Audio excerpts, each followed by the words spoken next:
ಪ್ರಿಯ ವೀಕ್ಷಕರೇ, ಭಾಳ ಒಂದು ಅದ್ಭುತವಾದ ವಿಚಾರ ನಮ್ಮ ರೈತರ ಬಗ್ಗೆ. ದಯವಿಟ್ಟು ಇದನ್ನು ಪೂರ್ತಿ ಕೇಳಲೇಬೇಕು. ನೀವು ಪೂರ್ತಿ ಕೇಳಿದ್ರೆ ಮಾತ್ರ ಅರ್ಥ ಆಗುತ್ತೆ. ಅರ್ಧಂಬರ್ಧ ಕೇಳಿದರೆ ದೇವರಣಿಗೂ ಅರ್ಥ ಆಗಲ್ಲ. ಇದು ಹಸಿರು ಶಾಲು ರೈತರು ಹಾಕೊಂತಾರೆ, ಅಂದರೆ ಒರಿಜಿನಲ್ ರೈತರು ಯಾರು ಹಾಕೊಳ್ಳಲ್ಲ.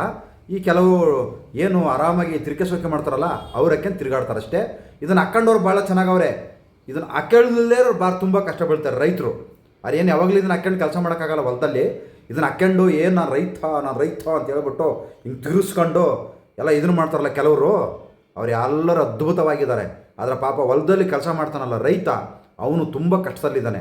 ಮತ್ತು ಇದು ಕೇಸರಿ ಶಾಲ್. ಇದು ನಾನು ಹಿಂದೂಗಳನ್ನು ಕಾಪಾಡ್ಬಿಡ್ತೀನಿ, ರೈತರನ್ನ ಕಾಪಾಡ್ಬಿಡ್ತೀನಿ, ನಾವು ಹಿಂದೂ ಧರ್ಮನ ಕಾಪಾಡ್ಬಿಡ್ತೀನಿ ಅಂತ ಇದನ್ನು ಹಾಕ್ಯಂದು ಕೆಲವರು ತಿರುಕೆ ಸೋಕೆ ಮಾಡೋಕ್ಕೆ ಹೊಂಟಿದ್ದಾರಲ್ಲ ಅವರು ಅದ್ಭುತವಾಗಿದ್ದಾರೆ. ಆದರೆ ಎಷ್ಟೋ ಜನ ಹಿಂದೂಗಳಿಗೆ ರಾತ್ರಿ ಊಟ ಮಾಡಿ ಮಲ್ಕೊಳ್ಳೋಕ್ಕೆ ಜಾಗ ಇಲ್ಲ. ಒಂದು ಹೊತ್ತು ಊಟಕ್ಕೂ ಇವತ್ತು ಭಿಕ್ಷೆ ಬೇಡಿ ಊಟ ಮಾಡ್ತಾಯಿದ್ದಾರೆ. ಅಂಥ ಪರಿಸ್ಥಿತಿ ನಮ್ಮ ಹಿಂದೂಗಳಿಗಿದೆ.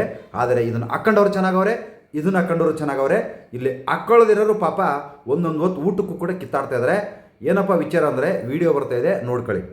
ನೋಡಿ ಸ್ನೇಹಿತರೆ, ಎತ್ತುಗಳು ಮತ್ತು ಹಸುಗಳು ರೈತರಿಗೆ, ಏನು ಎತ್ತುಗಳು ಮತ್ತು ಹಸುಗಳಿದ್ದಾವಲ್ಲ, ರೈತರಿಗೆ ಒಂದು ಶಕ್ತಿ, ಒಂದು ಆಧಾರ ಸ್ತಂಭ ಅವು.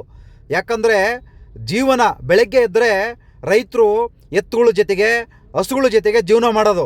ಇವು ಯಾರೋ ಕೆಲವರು 4 ಜನ ನಾವು ಗೋಹತ್ಯೆ ನಿಷೇಧ ಮಾಡಿಬಿಡ್ತೀವಿ, ಗೋ ರಕ್ಷಣೆ ಮಾಡ್ತೀವಿ ಅಂತಂದೇಳಿ ಅವರ ಜೀವನಕ್ಕೋಸ್ಕರ ಇವತ್ತು ಕೆಲವು ನಾಟಕ ಮಾಡ್ತಾಯಿದ್ದಾರೆ, ಡೋಂಗಿ ಮಾಡ್ತಾಯಿದ್ದಾರೆ. ಯಾರ ಕೈಲೂ ಇದನ್ನು ಗೋಹತ್ಯೆ ನಿಲ್ಸೋಕ್ಕಾಗ್ತಾಯಿಲ್ಲ.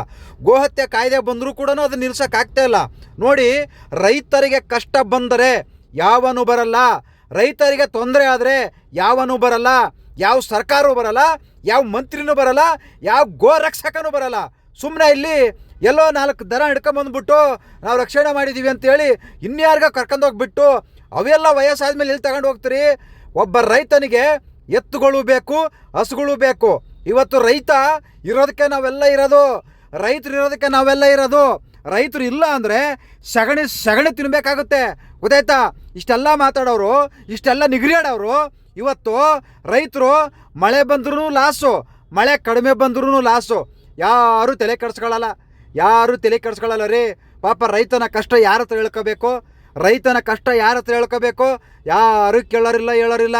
ಬರ್ತಾರೆ, ಮೊಬೈಲ್ ಐತೆ ಅಂತ ವೀಡಿಯೋ ಮಾಡ್ತಾರೆ, ನಾವು ಅಷ್ಟು ಹಿಡ್ಕೊಂಡ್ವಿ, ನಾವು ಇಷ್ಟು ಹಿಡ್ಕೊಂಡ್ವಿ ಅಂತೇಳಿ ವೀಡಿಯೋ ಮಾಡ್ತಾರೆ. ಆಮೇಲೆ ಸುಮ್ಮನೆ ಹೋಗಿ ವೀಡಿಯೋ ಮುಗಿದ ಮೇಲೆ ಮನೇಲಿ ಮಲ್ಕೊಂತಾರೆ.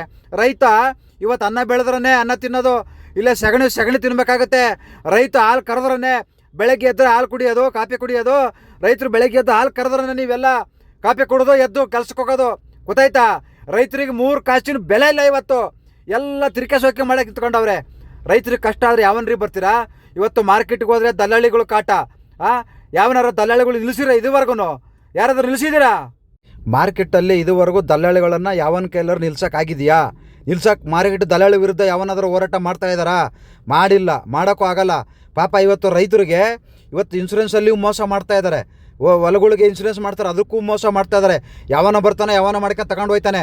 ಇವತ್ತು ರೈತ ಮಳೆ ಬಂದ್ರೂ ಲಾಸ್ ಆಗುತ್ತೆ, ಮಳೆ ಬರದೇ ಇದ್ರೂ ಲಾಸ್ ಆಗುತ್ತೆ.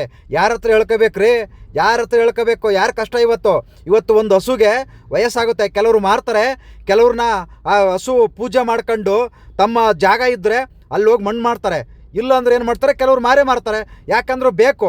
ಇವತ್ತು ಎಷ್ಟೇ ಕಷ್ಟ ಆದರೂ ಕೂಡ, ತನಗಿಲ್ಲ ಅಂದರೂ ಕೂಡ ಹಸುಗಳಿಗೆ ಮೇವು ತರಬೇಕು, ಹಸುಗಳಿಗೆ ಹುಲ್ಲು ಹಾಕ್ಬೇಕು ಅಂತೇಳಿ ಪಾಪ ಒದ್ದಾಡ್ಕೊಂಡು ಹಸುಗಳನ್ನು ಸಾಕ್ತಾ ಇರ್ತಾರೆ. ಇವರು ಹಸುಗಳಿಗೆ ಒಂದು ಇಡೀ ಹುಲ್ಲು ಹಾಕಿರಲ್ಲ, ಹಸುಗಳಿಗೆ ಒಂದೇ ಒಂದು ಇಡೀ ಹುಲ್ಲು ಹಾಕಿರಲ್ಲ ರೀ. ಸುಮ್ಮನೆ ನಾವು ಗೋ ರಕ್ಷಕರು, ಒಂದು ಹುಲ್ಲು ಹಾಕಿರಲ್ಲ, ಒಂದು ಮೈ ತೊಳೆದಿರಲ್ಲ, ಒಂದು ಸಗಣಿ ಎತ್ತಿರಲ್ಲ. ಇವತ್ತು ಆ ಹಸುಗಳು ಸಗಣಿ ಇದೆಯಲ್ಲಪ್ಪ, ಅದನ್ನು 1 kg ಒಂದು 5,000 ರೂಪಾಯಿಗೆ ಮಾರಪ್ಪ ನೋಡೋಣ. ಅದನ್ನು ರಕ್ಷಣೆ ಮಾಡಿರಿ, 1 kg 5,000 ರೂಪಾಯಿ ಅಂತ ಫಿಕ್ಸ್ ಮಾಡಿ ಸರ್ಕಾರದಿಂದ. ಅವಾಗ ಹಸುಗಳು ಯಾರು ಮಾರ್ತಾರೆ ನೋಡ್ಬೇಡ ನಂಗಾರೆ. ಈ ರೀತಿ ಇವರು ಹೋರಾಟ ಮಾಡೋರು ಏನು ಪ್ರತಿಯೊಂದು ಗ್ರಾಮ ಪಂಚಾಯತಿ ಇದ್ದಾವೆ ನಮ್ಮ ಕರ್ನಾಟಕದಲ್ಲಿ, ಬೇಕಾದಷ್ಟು ಗ್ರಾಮ ಪಂಚಾಯತಿಗಳು ಇದ್ದಾವೆ, ಗೊತ್ತಾಯ್ತಾ? ಒಂದು 4 ಊರು 5 ಊರಿಗೆ ಸೇರಿ ಒಂದು ಗ್ರಾಮ ಪಂಚಾಯತಿ ಮಾಡ್ತಾರೆ. ಹಳ್ಳಿ ಕಡೆ ಗೋಮಾಳ ಇರುತ್ತೆ, ಸರ್ಕಾರಿ ಜಮೀನು ಪ್ರತಿಯೊಂದು ಊರಲ್ಲಿ ಇದ್ದೇ ಇರುತ್ತೆ ಗೋಮಾಳ. ಆ ಗೋಮಾಳದಲ್ಲಿ ಗ್ರಾಮ ಪಂಚಾಯತಿ ವತಿಯಿಂದ ಏನು ಒಂದು 4-5 ಊರು ಸೇರ್ಕೊಂಡಿರ್ತಾವಲ್ಲ, ಆ ಗ್ರಾಮ ಪಂಚಾಯತಿ ವತಿಯಿಂದ ಒಂದು ಗೋಮಾಳದಲ್ಲಿ ಒಂದು ಈ ಹಸುಗಳನ್ನು, ದನಗಳನ್ನು ಅಲ್ಲಿ ಹೋಗಿ ಕಾಪಾಡಬೇಕು. ಅಂದರೆ ಈ ಏನು ಮಾರಕ್ಕೆ ಹೋಗ್ತಾರಲ್ಲ, ನೀವು ಮಾರಬೇಡಿ, ನಾವು ತಗೊಂತೀವಿ, ಸರ್ಕಾರ ತಗೊಂತೀವಿ, ನಾವು ಗೋರಕ್ಷಣೆ ಮಾಡೋರು ತಗೊಂತೀವಿ ಅಂತ ಹೇಳ್ಬಿಟ್ಟು ಆ ಗ್ರಾಮ ಪಂಚಾಯತಿ ವ್ಯಾಪ್ತಿಯಲ್ಲಿ ಸರ್ಕಾರಕ್ಕೊಂದು ಅರ್ಜಿ ಹಾಕಿ ಸರ್ಕಾರ ಕಡೆಯಿಂದ ನೀವು ಒಂದು ಆ ಜಾಗ ಸೃಷ್ಟಿ ಮಾಡಬೇಕು. ಅದು ಬಿಟ್ಬಿಟ್ಟು ಇಲ್ಲಿ ಹೋಗಿ ದನಗಳನ್ನು ಮಾರಿರ್ತಾರೆ, ಆಲ್ರೆಡಿ ರೈತರು ಮಾರಿರ್ತಾರೆ. ಆ ಮಾರಿರೋರನ್ನ ಹಿಡ್ಕೊಂಬಂದು ನಾವು ರಕ್ಷಣೆ ಮಾಡ್ತೀವಿ ಅಂದರೆ ಅದು ಆಗಲ್ಲ. ಯಾಕಂದ್ರೆ ರೈತರು ಕಷ್ಟ ಕೇಳೋರು ಯಾರೂ ಇಲ್ಲ. ಬರೀ ಡೋಂಗಿ ಹೋರಾಟಗಾರರೇ ಜಾಸ್ತಿ ಇರೋದು ಇವತ್ತು. ಎಷ್ಟು ಜನಕ್ಕೆ ರೈತರು ಸಪೋರ್ಟ್ ಮಾಡ್ತಾ ಇದ್ದೀರಾ? ಮಾರ್ಕೆಟಲ್ಲಿ ಮೋಸ, ಸಿಟಿ ಮಾರ್ಕೆಟ್ಗಳಲ್ಲೂ ಮೋಸ, ಮಳೆ ಬಂದ್ರೂ ಮೋಸ, ಮಳೆ ಬರದೇ ಇದ್ರೂ ಲಾಸ್ ಆಗುತ್ತೆ, ಮಳೆ ಬಂದ್ರೂ ಲಾಸ್ ಆಗುತ್ತೆ, ಮಳೆ ಬರದೇ ಇದ್ರೂ ಲಾಸ್ ಆಗುತ್ತೆ. ಎಲ್ಲ ಚೆನ್ನಾಗಿದ್ರೂ ಅಲ್ಲಿ ಮಾರ್ಕೆಟಲ್ಲಿ ದಲ್ಲಾಳಿ ಲಾಸ್ಟ್ ಮೋಸ ಮಾಡ್ತಾನೆ. ಇಷ್ಟೆಲ್ಲ ಇದ್ದರೂ ಕೂಡ ಇವತ್ತು ಈ ಶಾಲೆಗಳು ಹಾಕೊಂಡು ನೀವು ಸೋಗೆ ನಾನು ಹಿಂದೂ ರಕ್ಷಣೆ ಮಾಡ್ತೀನಿ, ನಾನು ಈ ಕಡೆ ರೈತರನ್ನ ರಕ್ಷಣೆ ಮಾಡ್ತೀನಿ, ಎಲ್ಲಿ ಮಾಡ್ತಾ ಇದ್ದೀರಾ? ಯಾವ ಕಡೆ ಮಾಡ್ತಾ ಇದ್ದೀರಾ? ಯಾಕೆ ಈ ರೀತಿ ಮಾಡಬಾರ್ದು? ಒಂದು ಗ್ರಾಮ ಪಂಚಾಯತಿ ವ್ಯಾಪ್ತಿಯಲ್ಲಿ ಅಲ್ಲಿ ಹಸುಗಳನ್ನು ಕೂಡಾಕಕ್ಕೆ ಒಂದು ವ್ಯವಸ್ಥೆ ಮಾಡಿ ನೀವೇ ತಗೊಳ್ಳಿ. ಗೋರಕ್ಷಣೆ ಮಾಡುವವರು ನೀವೇ ಹಸುಗಳನ್ನು ತಗೊಂಡು ಹೋಗಿ ಅಲ್ಲಿ ಬಿಡಿ ರೈತರ ಹತ್ರ. ಯಾಕಂದ್ರೆ ರೈತರು ಅವ್ರಿಗೆ ಮಾರಲ್ಲ, ಅವರು ಕೂಡ ತಗೊಳ್ಳೋದು ಬಿಡ್ತಾರೆ. ಗೊತ್ತಾಯ್ತಾ? ಸುಮ್ಮನೆ ಎಲ್ಲರ ಥರನೂ ಇಲ್ಲಿ ಜಗಳ ಮಾಡ್ಕೊಂಡು ಕೂತ್ಕೊಳ್ಳೋದು, ದಿನ ಬರೀ ಜಗಳ ನೋಡ್ಕೊಂಡು ಕೂತ್ಕೊಳ್ಳೋಕ್ಕಾಗಲ್ಲ. ಸಾಕು, ಇಷ್ಟು ವರ್ಷ ಕಿತ್ತಾಡ್ಕೊಂಡ್ ಬಂದಿದ್ದಾರೆ. ಯಾಕೆ ಪದೇ ಪದೇ ಜಗಳ ಮಾಡ್ಕೊಂಡು ಕೂತ್ಕೊಳ್ಬೇಕು? ಇದು ಸರಿ ಇಲ್ವಾ ಹೇಳಿ. ಯಾರು ದಯವಿಟ್ಟು ತಲೆಯೆಲ್ಲ ಕಮೆಂಟ್ ಮಾಡೋಕ್ಕೆ ಹೋಗಬೇಡಿ. ನಮಸ್ಕಾರ, ಎಲ್ಲರಿಗೂ ಒಳ್ಳೆಯದಾಗಲಿ.